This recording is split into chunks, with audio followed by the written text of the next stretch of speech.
get that going there too. Okay, sorry about that. If you don't have a mentor, you can get one in a couple different ways. One is to go to the websites listed here.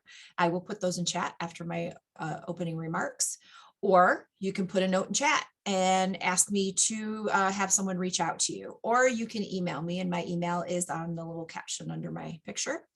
And we will make sure you get connected to the proper chapter and that someone contacts you. It's just that easy. If you already have a mentor, follow up with them if it's been a while. Do what we call a business tune-up. Let them know what you're up to, bounce new ideas off of them. They're great for that, and they very much enjoy working with clients for extended, through the years as you grow your business. We are going to try and utilize Q&A for questions today. It's on your Zoom bar, the Q&A tab. It just allows me to not lose track should there be a lot of comments in the chat. I will monitor chat as well, but again, it just allows me to not lose any as the chat keeps scrolling, and Q&A is a little bit easier to keep track of.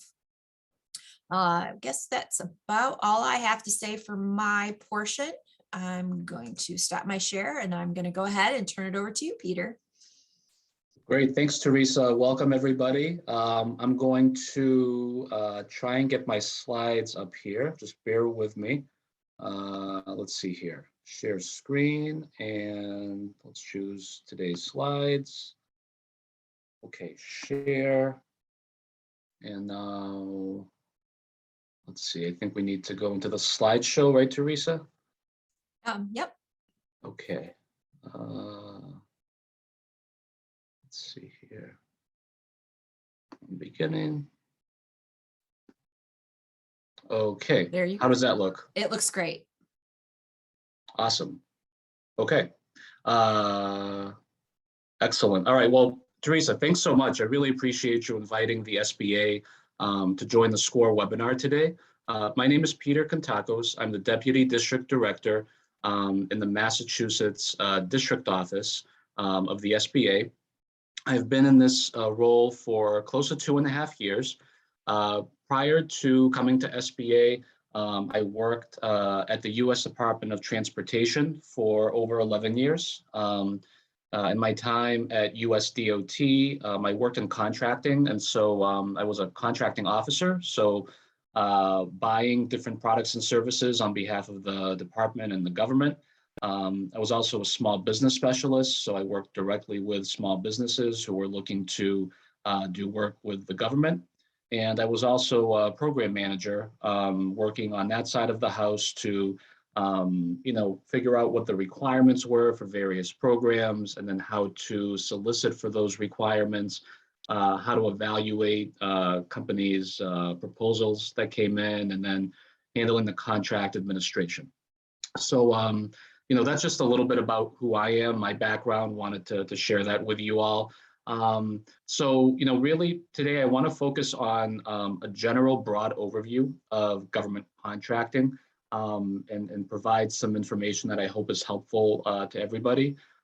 As the presentation is going along, if you have any questions, as Teresa mentioned, feel free to add them to the chat, or Q&A, I guess, one of the two. I'm not sure, Teresa, which one's the right one, or does it not matter? Chat or Q&A? It doesn't matter. We'll get Okay. We'll do our best.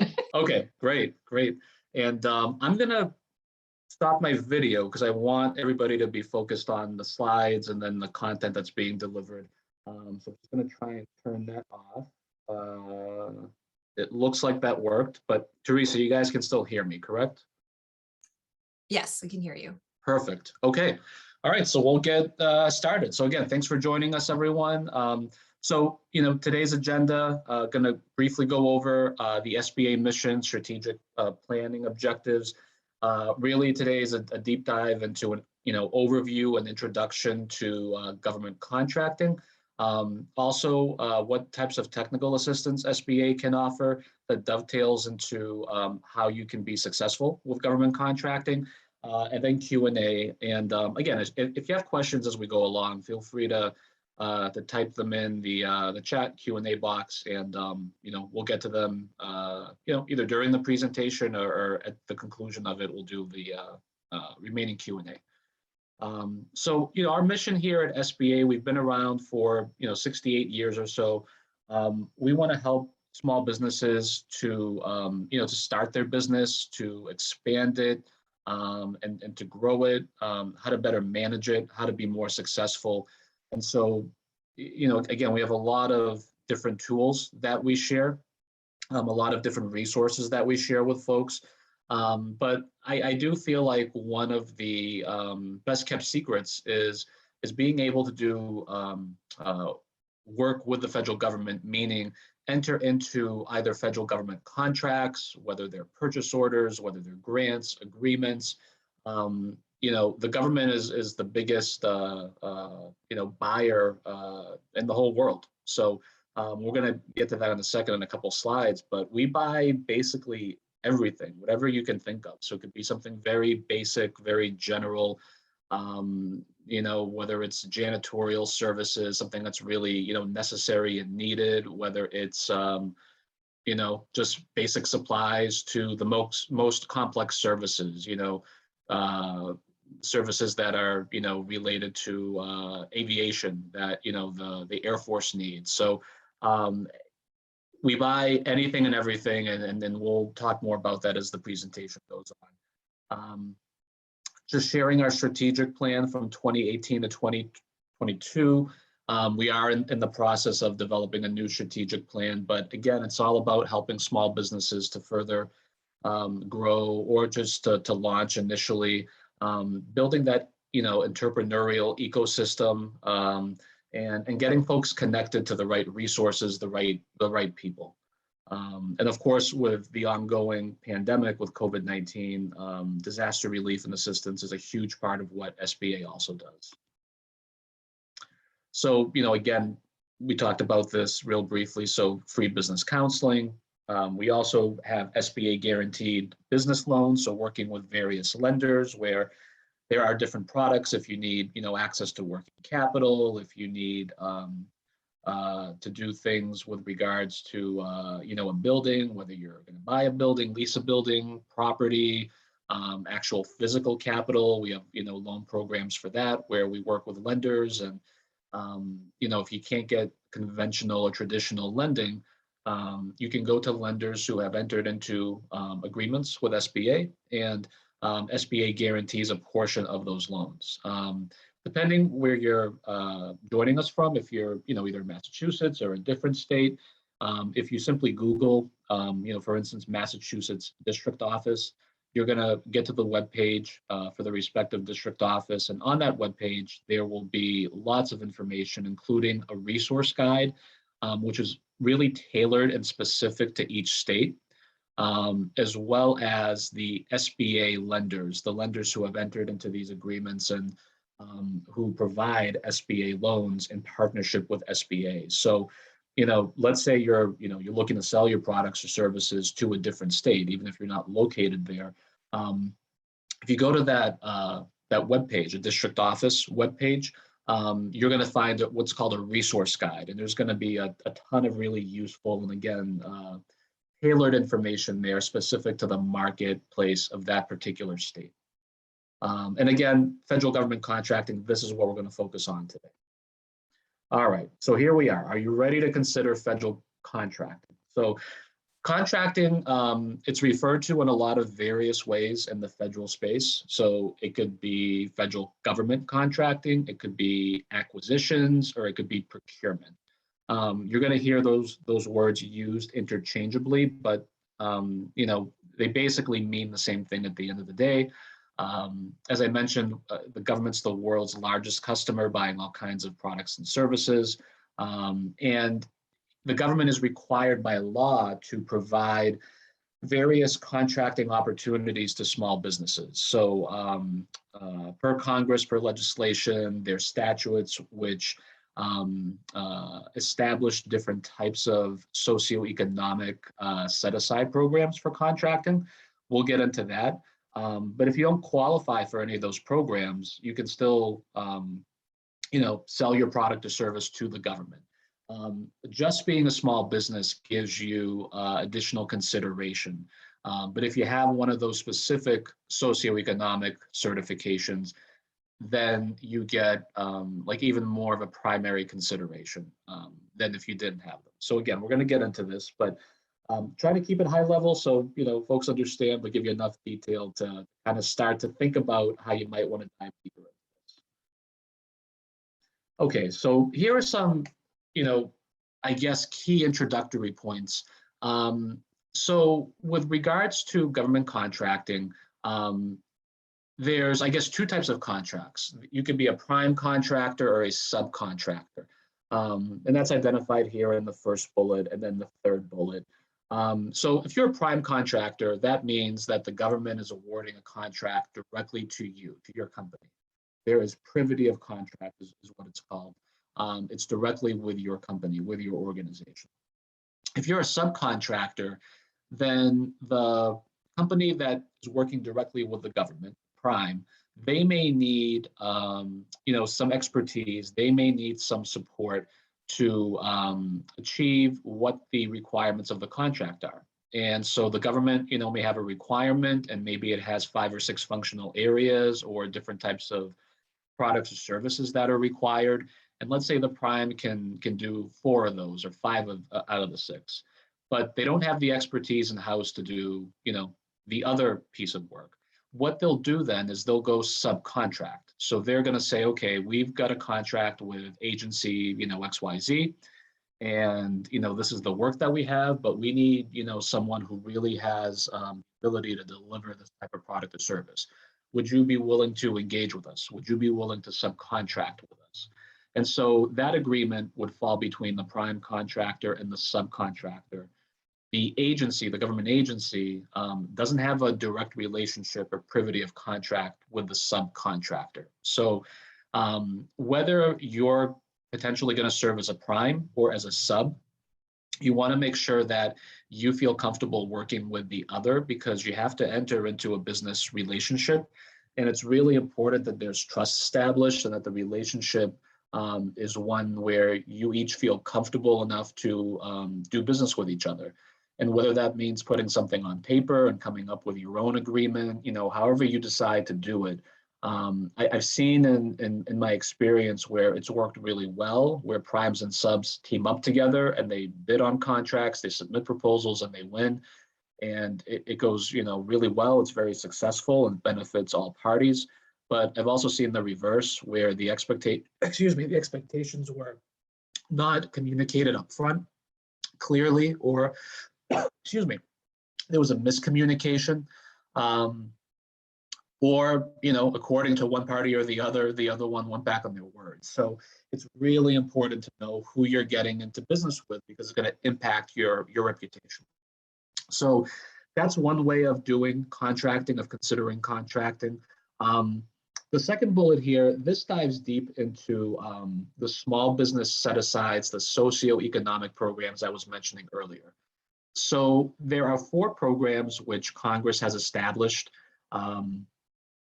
throughout various points in time through legislation, which are meant to satisfy concerns about equity, concerns about socioeconomic consideration, trying to better serve underserved markets. And so that's why these 4 programs exist. So the first one is what we refer to as the 8A Business Development Program. There's a lot of information with regards to 8A. If you Google 8A Business Development, the SBA webpage will come up, and there's going to be a lot of information there about what that program entails. Basically, it's at a really high level. If you're a socially and economically disadvantaged small business, and you fall within a certain category of a type of background or ethnicity, or if you're able to demonstrate that there's been adverse action that you have had to have dealt with at some point, you can potentially qualify to be 8A. So again, that's really high level. If there are specific questions about the 8A eligibility, we do monthly webinars at SBA. One of our business opportunity specialists, Susan Laurie, does a great job diving deep into the 8A program and whether companies and individuals would be considered eligible for that program. The benefit of that program is you could get some direct awards, sole source awards, where you don't have to compete with other companies. And that's pretty unique because in government contracting, there's a thing called the Competition and Contracting Act, otherwise referred to as CICA.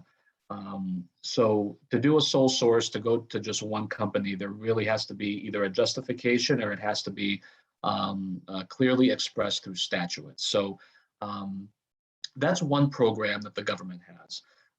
Another one is the historically underutilized business zone, also referred to as a hub zone.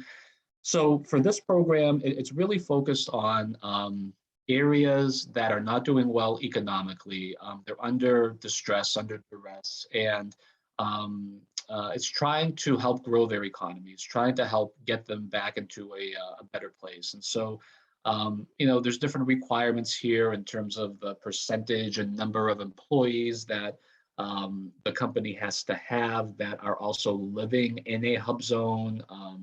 The business has to be located in a hub zone, or what's considered a hub zone. So again, there's informational sessions that we do, hour-long sessions that dive deep into all of these programs. So I don't want to get too much in the weeds on this stuff, but we can share that information with you all if that's something you have interest in, to join those targeted webinars. The next one is the woman-owned small business program. So this program is a little unique where there have been certain industries, certain types of work that have been identified where women have been underrepresented over the course of past history. And so certain requirements that the government has can be set aside exclusively for women-owned small businesses to compete in. Again, there's requirements here in terms of ownership, who controls the business. Again, we can do deeper dives into this specific program as well.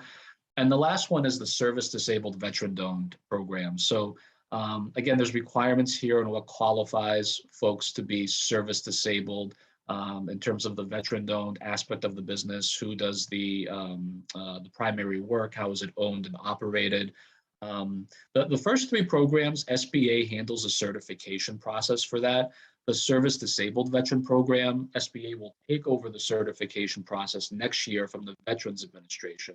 The VA currently does and handles that program, but that's going to be transitioned over to the SBA next year. So SBA is really going to be responsible for all of these set asides. So it's definitely a good thing you guys are on this call today to hear this information and familiarize yourselves with SBA and who we are and what we do as an agency. The next bullet down here I wanted to briefly discuss right here, the micro purchases, simplified acquisitions, contracts, assistance agreements. Okay, I know it's a mouthful, but let's try and break it down so it's not too daunting or too scary, right? So micro purchases fall below a threshold of $10,000. So anything below $10,000 is considered a micro purchase. The previous threshold was $3,000. Now, for most cases, it's been elevated to $10,000. There's a few exceptions depending on what's being bought, but micro purchases are the easiest way for the government to procure products or services, to buy products or services. Basically, the government can use what's called a GPC, government purchase card, to make these acquisitions. So it's the easiest way for the government to do it. It's a really nice and easy way for companies to get some initial work with the government and not have to worry about, having a big contract right up front if you want to ease your way into doing government contracting. The next type of acquisition is considered a simplified acquisition. So the dollar threshold here is $250,000 or less. Government agencies, procurement officials are allowed to utilize what we call purchase orders to acquire the services of the contractor rather than the full-blown contract. So, they still have to compete it. There's still work involved in putting a bid in. At a minimum, cost considerations have to be taken into account, as well as any past performance. And we'll get into what past performance means in a little bit. But that's a step, or level down from the contracts. So the contracts themselves, they're official contracts that the government enters into.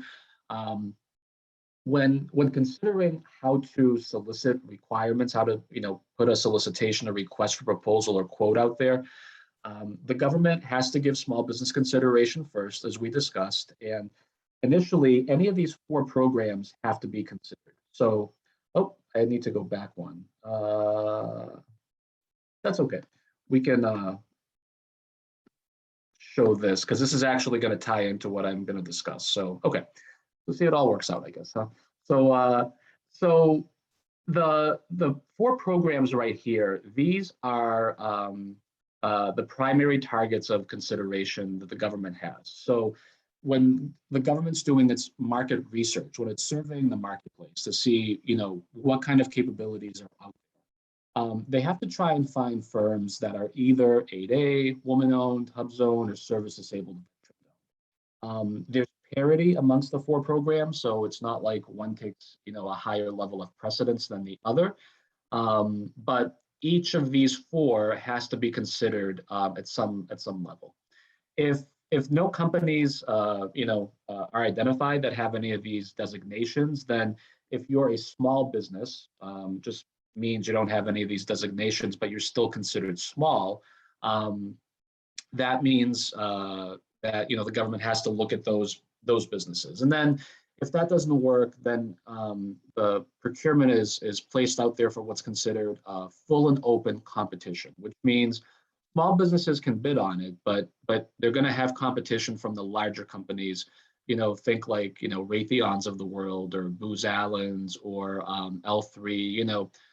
Some of those bigger companies that will probably be looking for small businesses to serve as subcontractors, because when an award is made to a larger contractor, larger company, the government does impose typically small business subcontracting goals. So again, this is where the relationship between a prime and a sub is really important. So again, we talked about the set-asides being reserved for small business. If they're between 10,000 and 250,000, that goes automatically to small business, unless for some reason, there's no small businesses that can accomplish the work. All right, so we'll go to the next slide here. So again, the world's largest buyer is the federal government. We procure about $600 billion a year, and roughly 23% of the federal contract dollars are intended for small businesses. So, as we discussed, the small business set-asides really are what we're looking at first. I know this, graphic here talks about sole source as well. Sole source is really when there's no other entity that can provide the product or the service the government's looking for, or if expressly in the legislation it states that we have an authority to enter into a sole source, which is the 8A program that I had mentioned earlier, the 8A business development program, which, over a course of 9 years, you get federal government work, hopefully, but you also get commercial work and you grow your business and whatnot. But those are, really it for sole source. There has to be a true justification for other than full and open competition. So again, really looking to buy as much as possible from small businesses directly. And if we're not able to, then we'll go to a larger company, but trying to have that larger company subcontract a portion of their work to the small business as much as possible. So a definition of a small business. So there's a couple of underlying set of regulations that you all should be aware of. They're the Code of Federal Regulations, otherwise known as CFR. Also the Federal Acquisition Regulations, known as the FAR. These really drive a lot of what we're able to do and not do. with regards to government contracting, as well as small business considerations, small business, programs across the government. I spoke about the codes and the size standards at a high level earlier, so we'll dive a little deeper into it here. So the government has what's called North American Industry Classification System codes, otherwise referred to as NAICS. And these NAICS codes, basically what they are is they say, okay, there's an industry for engineering, or there's environmental restoration, or whatever it might be. And then affiliated with those codes are size standards. So if you're in the manufacturing industry, it's going to say, okay, well, 500 is the number. So what does that 500 mean? It means if you're, let's say, doing some manufacturing type work and you have less than 500 employees, you're considered a small business for the purposes of being able to bid on a government contract, to submit a proposal. If you have more than 500 employees and you're a manufacturing industry for that specific NAICS code, then you're considered a large business. And so different NAICS codes have different size standards. Same thing goes with if you're in a service-based industry. If you have a particular service that you are selling, there could be average annual revenue of, it could be anywhere from, let's say, $1 million to $3 million to $7 million, could even go up higher into the 10s and 20s and 30s. And depending on the industry, and this is based off of, research and historicals that, have been done by the SBA and trying to figure out what kind of companies are out there in their respective industries, what is considered small, and then what is considered other than small. So you'd be surprised, some of these NAICS codes, you wouldn't think like, oh, 7 million or 10 million or whatever it might be, that would be considered a small business, but it very well could be. So in addition to understanding what these NAICS codes are and their accompanying size standards, the business does have to be a for-profit business of any legal structure. As it states here, be independently owned and operated, not be nationally dominant in its field, and also be physically located and operate in the U.S. or its territories. So here it just talks about businesses that are outside the U.S. could still be counted as small if they have an operation in the U.S., making a significant contribution to the U.S. economy through payment of taxes or use of American products, materials, or labor. Again, all this is defined in the CFR and in the FAR. So it's important to know what the legislative authorities are and where a lot of this stuff comes from. That'll really help give you an edge in terms of understanding how the government does business and why sometimes it does it in the fashion it does. It may not always make sense, but there's typically an underlying reason for it. Some of it is just typically derived from the statute or the legislation. So in terms of trying to identify opportunities for yourselves, so there's lots of different ways to do it. There's what we call contracting matchmakers. They used to be in person prior to the pandemic. Now they're mostly held virtually. But when these matchmakers arise, you're able to directly talk or directly meet with a representative of a federal agency. It could also be a state or a local government as well. We're focusing on federal contracting, but state of Massachusetts Supplier Diversity Office does a lot of work with contracting, as does the city of Boston, other localities like Worcester. I mean, those are just some Massachusetts examples, but there's other opportunities there as well. If for some reason you just decide federal contracting isn't for you, you can consider state and local contracting, or if you just want to supplement federal opportunities.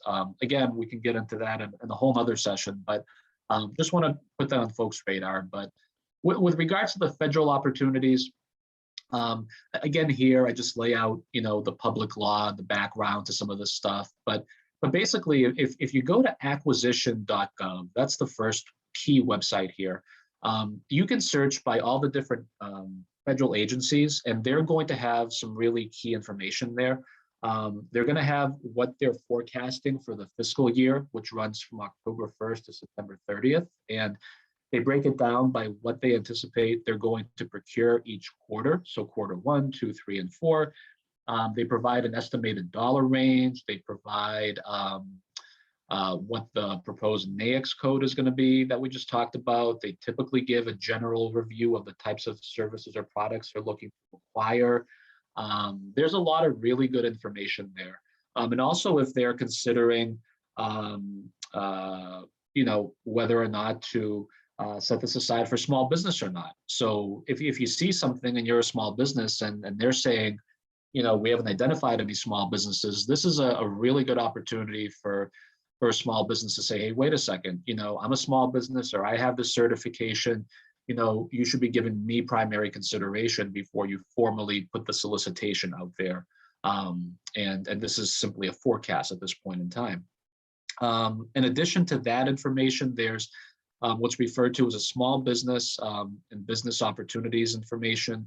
And then also the vendor communication plans, industry liaison directory. So there's lots of really useful information there in terms of who are your key points of contacts. They give you some names, they give you some emails. I don't know if they give you phone numbers or not, but again, if you research the websites independently, you might be able to find that. So again, it just gives you some touch points, some folks who you can initially have discussions with or send an introductory email to and introduce yourself. And the last website here is sam.gov. To do any business with the government, you have to register at sam.gov. SAM stands for System for Award Management. So, you have to put in information about your company there. And that's the database the government uses to track all its small business participants. So key takeaway here is I state here at the bottom of the slide, leverage the available information and resources to you. One other thing, that I'll mention is that government contracting truly is, a lot of it is about self-marketing and self-promoting. So you really need to hustle. You really need to do your research, do your homework, and find out as much information as you can about how to get started and what might be your best course of action. Now that leads me to this next slide, because you're probably saying to yourself, okay, this is, a lot of information that's being thrown at me. What the heck do I do with all this stuff? How do I even get started? So the best place to start is with your Procurement Technical Assistance Center, otherwise referred to as a Ptac. There are Ptacs in every state, or pretty much every state. They're typically funded by Department of Defense, used to be Defense Logistics Agency. I think now might be going to a different part of defense, but either way, DoD is involved, and then the states themselves also provide funding.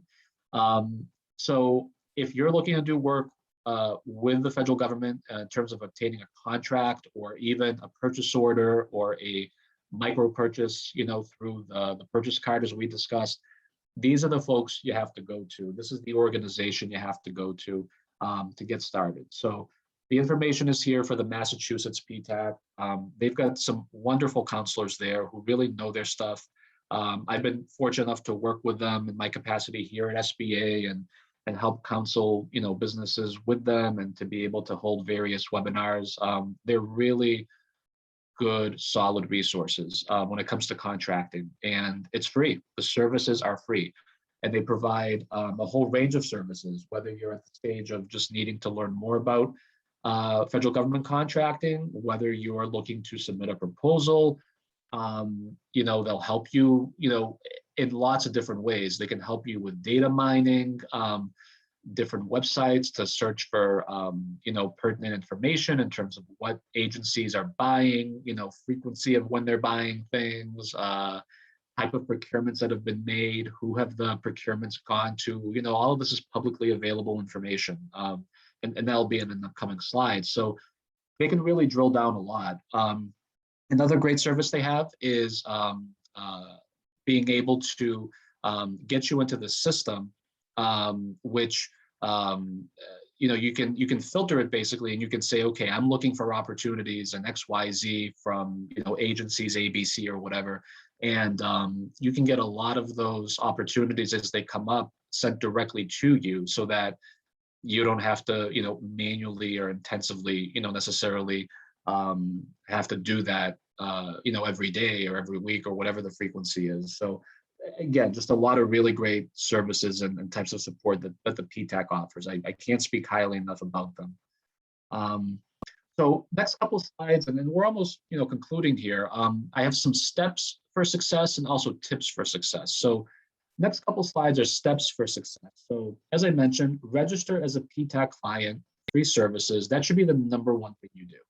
The number two thing that you should do, if after meeting with the Ptac, you've determined that you really want to give this a try and engage in government contracting, you want to register in SAM, in System for Award Management, because you want to be able to position yourself to be ready to get that contract when it comes up.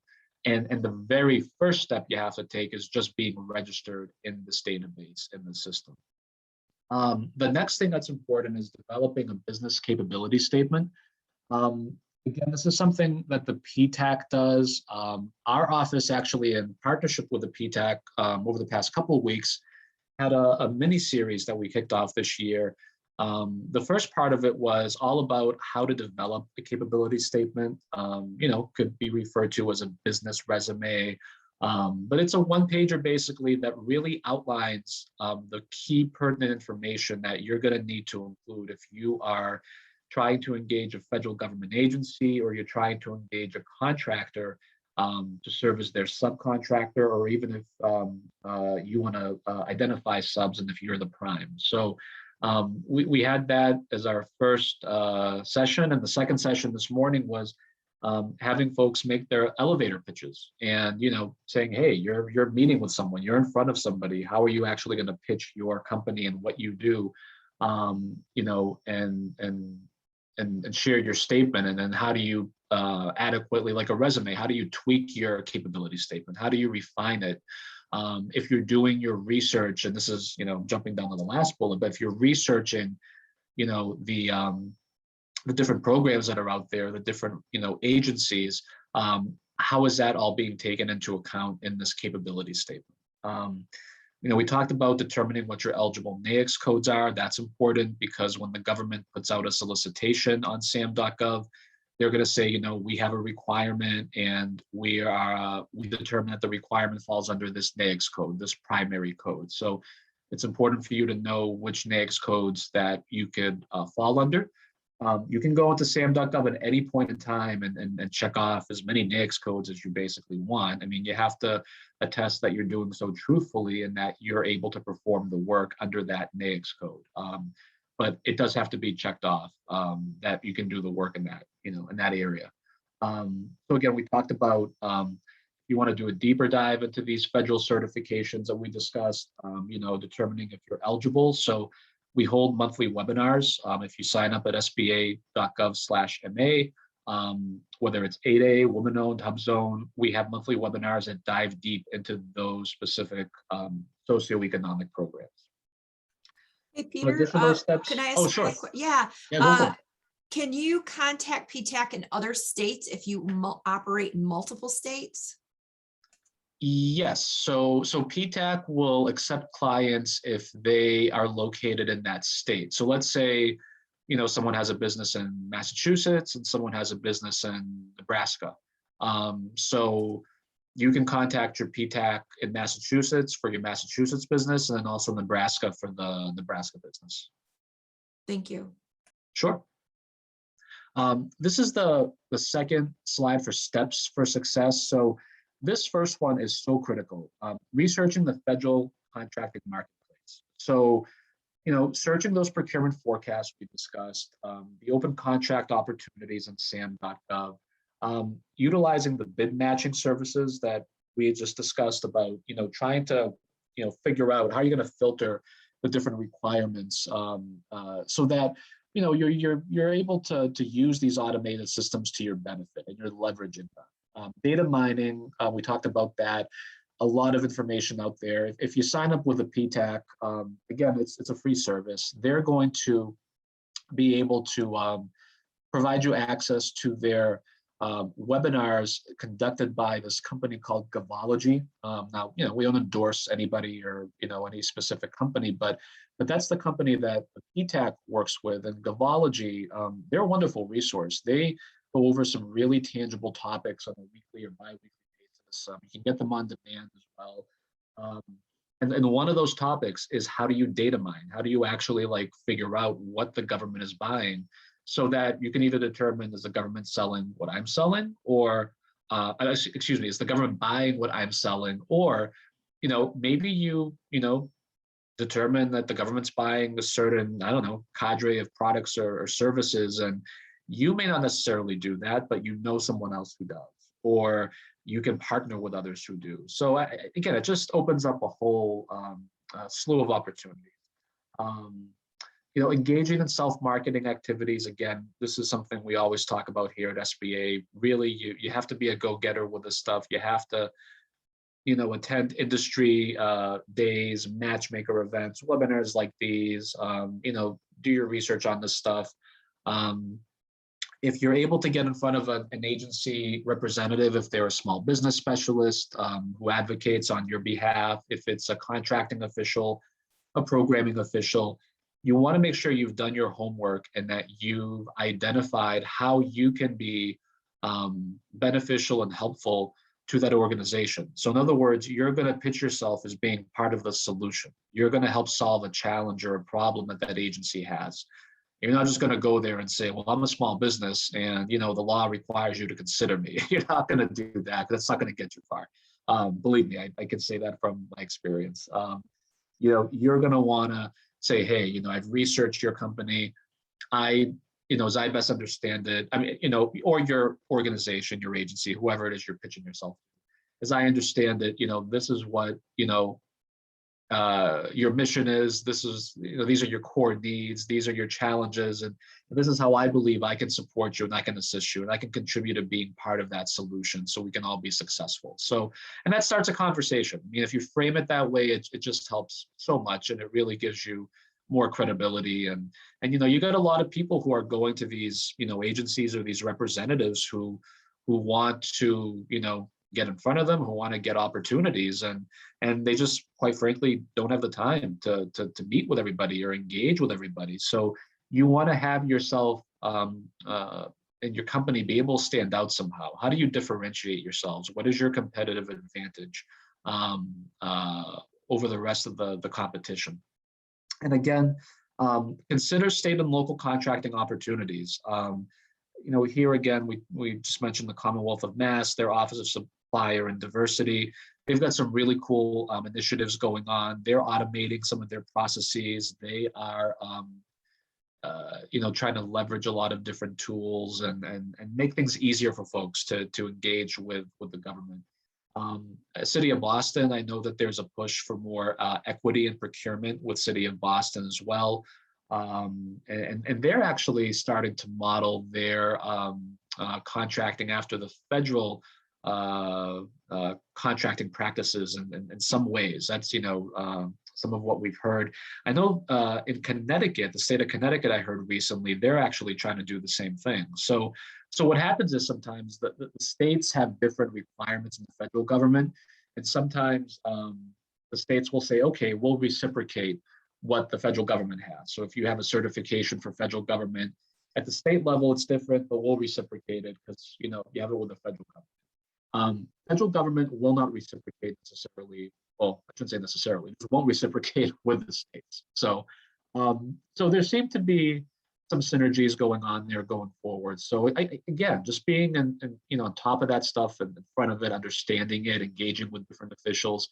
I know it takes time. This isn't something you just do, like one and done. But if this is something you're really interested in, you really want to, do your due diligence. So now the next slide is like my tips for success. So this is just given my background, my experiences working in this arena, in this field.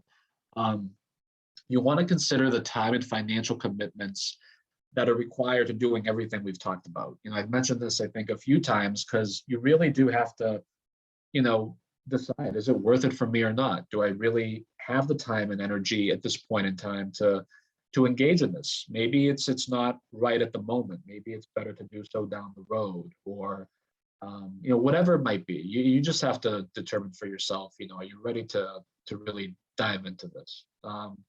Again, considering whether you want to be a prime or a sub or both, depending on what the requirement is. It's not a bad thing to be a sub sometimes initially, because you can learn from the prime if you've got a good prime who can mentor and coach you. There are, different programs like mentor protege program that SBA has. Again, can dive deeper into that as needed. There's joint ventures that can take place. Lots of different ways to be successful in contracting. But really think about, do you want to be the lead initially, knowing that when you do work directly with the government, they're going to be monitoring and assessing your performance. And that's going to go into this database for past performance that, everybody else can see when they're doing their research and saying, okay, this company submitted a bid, we have to evaluate them. Let's go into their past performance history and see, how they were evaluated. As a subcontractor, a little less risk because you're working directly with the prime. Some new rules have come out about trying to get subcontractors some past performance feedback so that they could leverage that if they want to bid as a prime. But, again, a little less risk if you're a sub and you haven't had any experience. Again, consider which organizations you want to engage, whether it's public or private, establishing relationships, maintaining them. It's so important, and I feel like you could probably say this about a lot of industries, but government contracting, believe it or not, is a small world. And so your reputation really does matter. So the relationships you build, you establish and maintain are critical and are important. Again, researching the agency missions, your industry partners and your competitors. You want to see what your competitors are doing as well. So there's an upcoming slide about various links, and one of them is the dynamic small business search. It's an SBA website, and you can get information in there about your competitors. So you can put information in there about yourself, but you just want to keep in mind, okay, yeah, other competitors can see this, other companies can see this, agencies can see this, and that can go, I guess, in different directions, whether you want that because you're looking to partner with companies, or if you want to hold back on that information because you feel like you may be giving away a competitive advantage or an edge, you need to think about that as well. So a lot of the business acumen that, all our resource partners, including Score, help us with, all this stuff comes into play when it comes to this contract field. And then again, the last bullet here, providing value-added solutions. How are you helping to solve or help better solve a challenge that an agency has? How are you part of that solution? How are you part of that integrated team to making things better, for the agency and accomplishing their mission? So again, our SBA resource partner network, we've got Score here today. There's other partners as well, including the Small Business Development Center, the Center for Women in Enterprise, and the Veterans Business Outreach Center. They help with all these things we just, mentioned here: business planning, financial statements, projections, cash flow analysis, your marketing and your branding, social media, other things too, whether it's, public speaking or communication. There's just so many things that our partners, are here for. So definitely leverage your resource partner network. Again, here's the listing of the Massachusetts SBA resource partners. We've got Score and the Ptac included here. We've also got the Export Center. I did forget to mention them. Export Center does a great job if you're looking to focus in on international trade and exporting. And again, SBDC, CWE, and VBOC are all listed here. And these are all the resource links that you may want to take an initial look at. So again, we talked about some of these like acquisition.gov, sam.gov. USA Spending, Census, just gives you, again, additional information about what's happening in the marketplace and the government contracting world. Then there's other sites for the table size standards that we talked about, the NAICS codes. SBA information on federal contracting. SBA has some cool training courses. It's in their learning center, so you can really dive deep into that as well. The small business procurement scorecard overview, it gives you insight into how the government's doing on a year-to-year basis with meeting their small business goaling, and that's also broken down by agencies. Again, Ptac, association of Ptacs is the APTAC, and then the CFR is those regulations that we discussed. So again, to stay connected with us, got some information here about how to subscribe to our newsletter.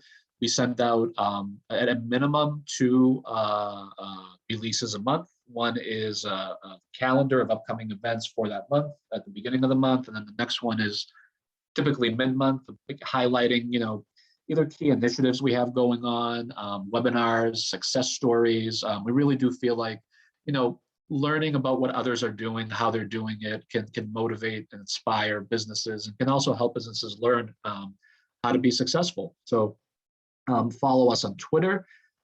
There's our general email account that we monitor on a daily basis, our main phone number, and some additional links if you're looking for coronavirus specific relief, the main SBA website, as well as the Massachusetts website. And so that is the conclusion of the presentation. I'm going to stop sharing the screen and I'll turn my camera back on. Okay, so it looks like we've got a few more minutes left. Teresa, if there's any Q&A or anything, folks would like to further discuss, let's go for it. Yeah, and I want to say that I do believe a lot of the questions that were put into chat got answered. If you feel that you needed more information, please put the question back in chat again.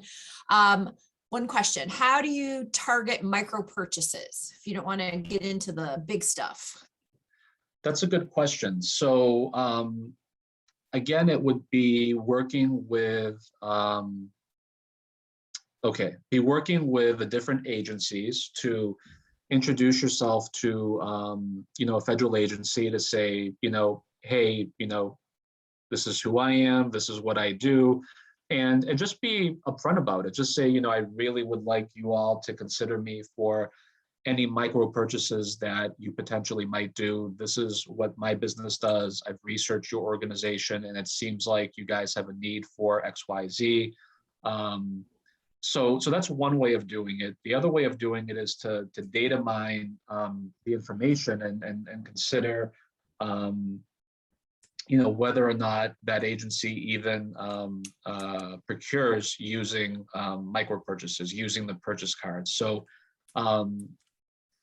I would say definitely get in contact with the Procurement Technical Assistance Center, the Ptac, and let them know that that's really what your initial goal is that you're trying to get your foot in the door, you're trying to understand more about federal contracting, that you want to ideally get some of these micro purchases to start, to get some experience, and, can they help you navigate some of these different websites to pull down this information. How do you do it, and then how do you review it, how do you analyze it, and also what training classes are available to be able to do that. So that'd be my advice in terms of just how to get started with that.